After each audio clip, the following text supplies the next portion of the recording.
Picture this: 1,000 tiny prisms of light dancing across a bedroom wall, cast by the chandelier earrings dangling from my lobes as I tilt my head just so. I'm standing here, barefoot on the cool hardwood floor, my breath catching for a moment as I take in my reflection. I'm Sabrina, 40 years young, and tonight I'm chasing a spark I haven't felt in far too long.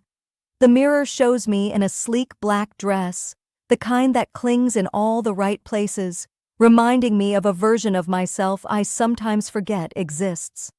Behind me, Henry fusses with his tie, his reflection a steady anchor in the glass. He's 42, my husband of 15 years, a man whose quiet charm and sharp wit can still make my heart skip after all this time. His presence has always been my safe harbor, a constant through life's storms.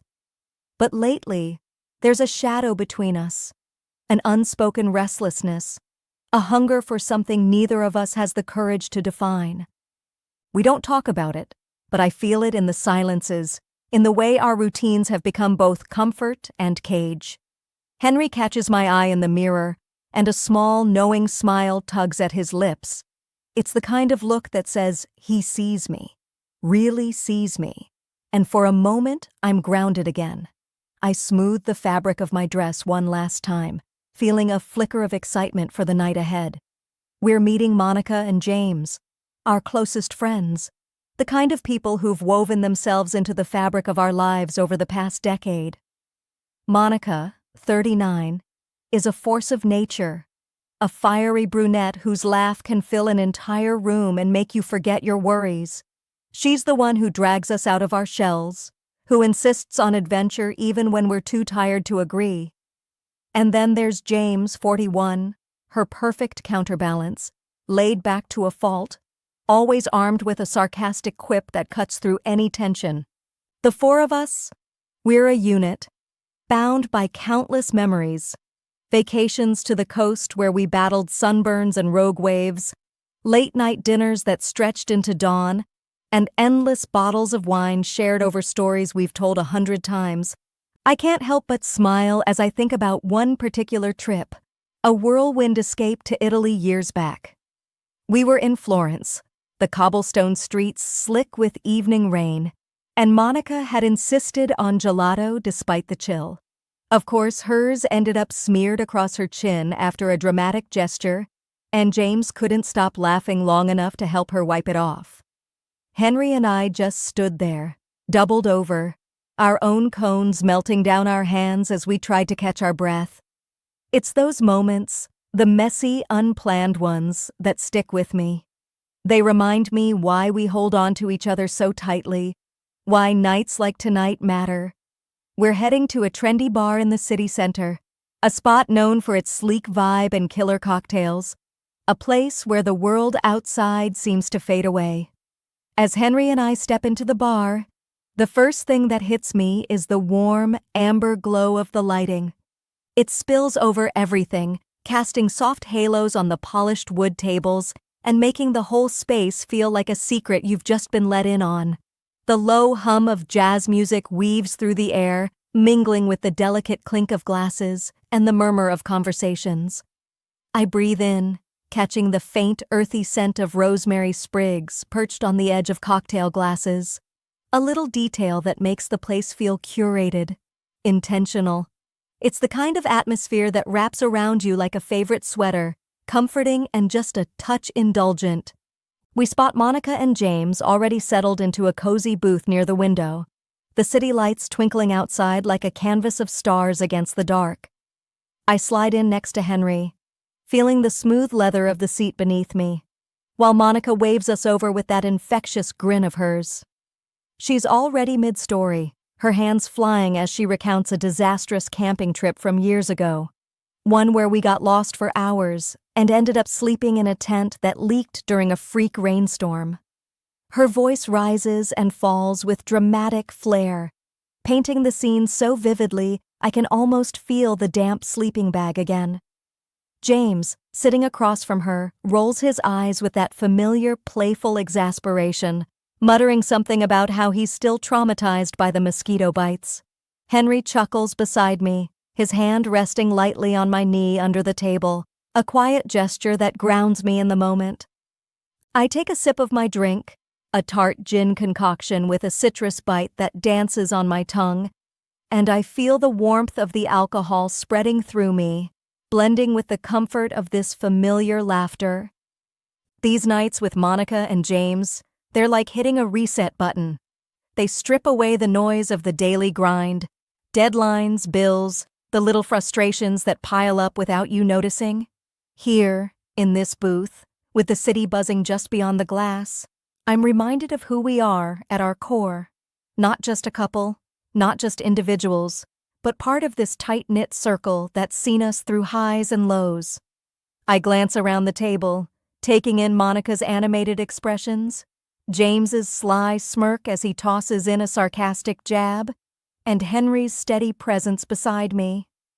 It's effortless, the way we fall into rhythm with each other, like a song we've known by heart forever. We raise our glasses, toasting to old times and the promise of new memories, the clink of crystal ringing out like a tiny celebration. I feel a deep contentment settle over me, a rare kind of peace that I want to hold on to just a little longer. The bar around us hums with life, a mix of sharply dressed couples and groups of friends, their voices a soft backdrop to our little world. I lean back in the booth, letting the moment wash over me, the laughter and warmth of our little group cocooning me in a sense of belonging. But then, something shifts. It's subtle at first, like a change in the air before a storm. I'm mid-sentence, teasing Monica about her latest obsession with vintage hats, when I notice her gaze flicker past me, her expression caught between surprise and intrigue. I turn my head slightly, following her line of sight, and that's when I see them, two men approaching our table with a kind of purposeful stride that makes my pulse quicken. They're tall, impossibly so, their tailored suits fitting like they were born to wear them. One has dark, piercing eyes that seem to cut right through the dim light of the bar, a smirk playing on his lips that sends an unexpected jolt through me. The other is blonde, with a casual charm that radiates off him, his voice smooth as velvet when he finally speaks. I can't tear my eyes away as the dark-eyed man locks his gaze on mine, his words dripping with intent. "You two look like a scene from a movie," he says, and my stomach tightens, a tangled mix of nerves and something else, something I can't quite name, or maybe don't want to. Monica blushes beside me, her cheeks flushing a soft pink, but she doesn't look away. Her lips part slightly, as if she's about to say something clever, but before either of us can find our voices, I catch movement from the corner of my eye. Henry and James are back from grabbing another round at the bar, their figures cutting through the crowd. I brace myself, expecting tension, a clash of egos, or at least some awkwardness. But instead, Henry just slides back into the booth beside me, his expression unreadable for a split second before a half-smile tugs at his mouth. "Hey, making new friends?" he says, his tone light, almost playful. It feels like a game, like there's a silent agreement passing between all of us, an unspoken dare hanging in the air. James, ever the laid-back one, just shrugs and takes a sip of his drink, his eyes flicking between the newcomers with mild curiosity. The men introduce themselves as Victor and Liam. Victor's the one with the dark eyes, his presence intense, like he's always 3 steps ahead in a conversation you didn't even know you were having. Liam, the blonde, balances him out with an easy laugh and a disarming grin that makes you forget to be on guard. The next few minutes are a blur of charged conversation, every word laced with something electric, something dangerous. I'm hyper-aware of every glance, every brush of a hand against a glass, every subtle shift in body language. Then Victor leans in, his voice low and inviting, and suggests we all head to their penthouse for a nightcap. My heart stumbles over itself. I glance at Henry, then at Monica and James, and I see it in their eyes too, a mix of curiosity and daring, a willingness to step into the unknown. Before I know it, we're agreeing, the four of us exchanging quick, loaded looks as we gather our things and follow them out into the cool night air. The penthouse is like something out of a dream, or maybe a movie I'm not sure I belong in. The elevator doors open directly into the space, and I'm immediately struck by the floor-to-ceiling windows that frame the city below, a glittering expanse of lights stretching out like a sea of stars. The interior is all sleek lines and modern elegance, plush leather furniture in deep charcoal, glass surfaces catching the dim, ambient lighting, and a bar in the corner stocked with bottles of top-shelf liquor that gleam like jewels. The air smells faintly of cedar and something citrusy, sharp and clean. I feel out of place, and yet completely drawn in, my fingers brushing against the cool edge of a marble countertop as Liam hands me a drink, his smile lingering just a little too long. The tension that's been simmering all night starts to build, thickening with every clink of glass, every murmured word.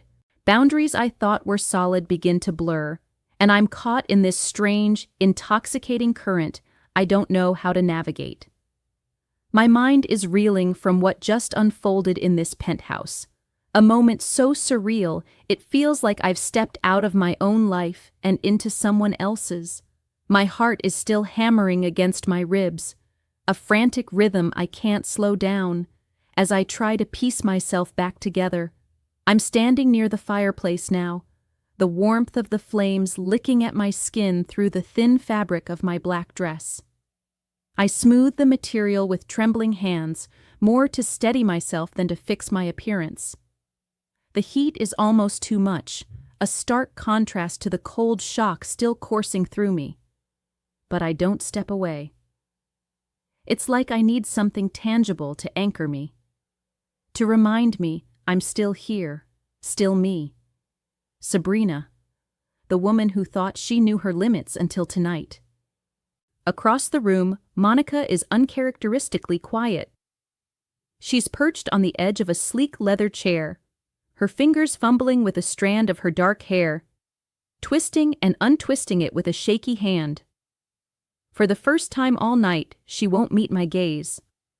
Her eyes are fixed on some invisible point in the distance, her usual vibrant energy dimmed, replaced by something I can't quite read. Is it guilt? Regret? Or is she, like me, just trying to make sense of the line we've crossed? I want to say something to her, to bridge this sudden, unfamiliar distance between us, but the words stick in my throat, heavy and unspoken.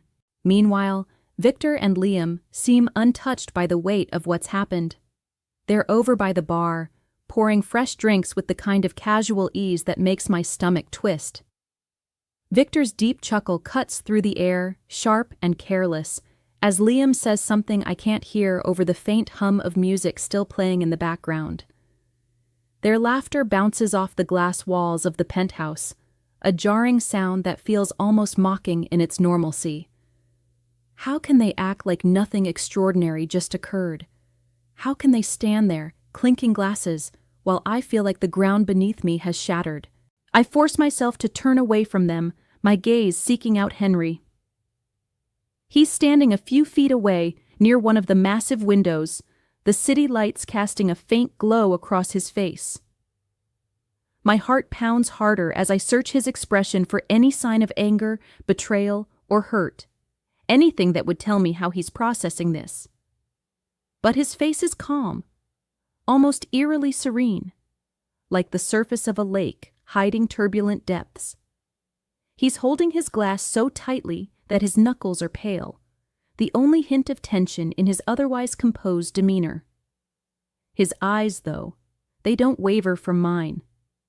There's an intensity in them, a quiet storm I can't decipher, and it sends a shiver down my spine. Is he okay with this? Does he hate me for it? Or is there something else entirely going on behind that steady gaze? James, on the other hand, seems as unfazed as Victor and Liam. He's leaning against the bar, exchanging a low word with Liam, a smirk playing on his lips, like this is all just another amusing chapter in his laid-back life. I watch him for a moment, trying to understand how he can be so at ease, how any of them can be. When I'm drowning in a storm of emotions I don't know how to name. Confusion swirls in my chest, thick and suffocating, tangled with a sharp sting of shame that burns hotter than the fire beside me. What have I done? How did I let myself get swept up in something so far beyond what I ever imagined for myself, for us? And yet, beneath all of that, there's something else. Something I'm almost afraid to acknowledge. A strange sense of liberation. A release of something I've kept locked away for too long. It's as if, in crossing this line, I've shed a weight I didn't even know I was carrying. But at what cost? I take a shaky breath, the air in the penthouse feeling heavier now, pressing down on me like a physical force. Outside, the city lights glitter silently through the windows, a constant reminder of a world that keeps spinning, oblivious to the chaos unraveling inside me. I'm still near the fireplace, the heat prickling my skin, when Henry finally moves. He sets his glass down on a nearby table with a deliberate clink, the sound cutting through the haze in my mind. Without a word, he gestures toward the elevator, a silent signal that it's time to go. I nod, my legs feeling unsteady as I follow him, the weight of the night clinging to me like a second skin. Monica and James fall in behind us, their footsteps soft on the polished floor, and I can feel the unspoken questions hanging between us all. Victor and Liam call out a casual goodbye from the bar, their voices light and unbothered, but I don't look back. I can't. Not now. The elevator doors slide shut with a quiet hiss, sealing us in this small mirrored box as we begin our descent from the penthouse. The silence is deafening, a stark contrast to the charged energy of just moments ago. I stare at the mirrored walls surrounding us, catching fragmented glimpses of myself. My hair slightly mussed, my lipstick faded, my eyes wide with a mix of exhaustion and something I can't quite name. Henry stands beside me, his reflection just as disheveled, his shirt collar slightly askew, a faint shadow of stubble darkening his jaw. The faint scent of whiskey lingers in the confined space, mingling with the subtle trace of his cologne, a familiar comfort that somehow feels foreign right now. I can see Monica and James in the reflection too, their faces drawn, their postures stiff. No one speaks. No one dares to break the fragile quiet that holds us together, or maybe keeps us apart. My heart is still racing, each beat echoing in my chest like a drum. I'm hyper-aware of Henry's presence next to me, the space between us both too close and too vast. Then I feel it. His hand brushes against mine, the lightest touch, almost accidental. I flinch, the contact sending a jolt through me, my nerves still raw from everything that's happened. I don't pull away, though. I can't. I'm frozen, caught between the instinct to retreat and the desperate need to understand what he's feeling. The elevator hums softly as it descends, the numbers ticking down with agonizing slowness, and I'm about to say something, anything, to shatter this suffocating silence when Henry's voice cuts through, soft and low, almost a whisper. Thank you. I've wanted to see the real you for a long time. His words hit me like a wave, unexpected and disorienting. I turned to him, my breath catching in my throat, searching his face for any hint of sarcasm or anger. But there's none. His eyes, those familiar hazel depths I've known for 15 years, hold something raw, something unguarded. It's not judgment I see there, not resentment, but a kind of reverent honesty that strips me bare. My mind reels, struggling to process what he's saying. Thank you? For what? For stepping into a world I never thought I'd enter? For letting go of the boundaries I've clung to for so long? or for finally showing him a side of myself I've kept hidden, even from him. A flood of emotions crashes over me, each one sharper than the last. There's relief, first and foremost, a heavy weight lifting off my shoulders as I realize he's not pulling away, not shutting me out. But there's disbelief too, a nagging voice in the back of my mind whispering that this can't be real, that I must be misreading him. How could he be okay with this? How could he look at me with such tenderness after everything? And beneath it all, there's a darker, more dangerous thrill, a realization that I don't regret what happened up there. Not entirely. There's a part of me, a part I've buried for years under layers of responsibility and routine, that liked it, that craved the rush, the freedom, the rawness of it all. I'm terrified of what that means, of the implications it carries for us, for our life together. My thoughts spin. I wake up to the harsh glare of sunlight slicing through the bedroom window, a relentless beam that cuts across my face and forces my eyes open. The room feels too bright, too real after the surreal haze of last night. I blink against the light, my head heavy with the weight of fragmented dreams and half-remembered moments. The bed beside me is empty, the sheets cool to the touch. Henry's already gone, probably slipped out for an early meeting before I even stirred. His absence feels like a quiet void, amplifying the thoughts that start to creep in as I lie here, staring at the ceiling. My mind replays the events in that penthouse, every charged second looping like a film I can't pause. The intensity of Victor's gaze, the casual ease of Liam's smile, the way boundaries dissolved into something I never expected. And Henry, his words in the elevator, that soft, piercing thank you, echoing in my ears. I feel the weight of what we've done pressing down on me, a strange cocktail of guilt and exhilaration mixing in my chest. But as I sift through the emotions, I realize something that stops me cold. I don't regret it. Not really. That lack of regret scares me just as much as it excites me, like I've unlocked a door I didn't even know was there, and now I'm not sure if I can, or want to, close it again. I push myself up, the sheets slipping off my shoulders as I swing my legs over the side of the bed. The hardwood floor is cold under my bare feet, grounding me in a way I desperately need right now. I shuffle toward the kitchen, my movements slow and deliberate, as if sticking to routine can somehow anchor me after everything feels so unmoored. I go through the motions, filling the coffee maker with water, scooping out grounds with a little too much focus, watching the dark liquid drip into the pot like it's the most important thing in the world. The familiar gurgle of the machine and the rich, bitter aroma that fills the air are small comforts, tiny threads of normalcy I cling to. I wrap my hands around a mug once it's ready, letting the heat seep into my palms, and I take a sip, the burn on my tongue a sharp reminder that I'm here, in this moment, not lost in last night's whirlwind. I set the mug down and reach for my phone on the counter, scrolling through notifications as a distraction, emails, a weather alert, a reminder about a dentist appointment next week. Mundane things that feel almost absurd after the intensity of what transpired. Then, a new message pops up, and my breath catches. It's from Monica. My thumb hovers over the screen for a split second before I tap to open it. They're back in town next Friday. Henry liked it. James wants more. You in? My heart skips, a jolt of adrenaline surging through me as I stare at those words. They're so casual, so matter-of-fact, yet they carry the weight of 1,000 unspoken implications.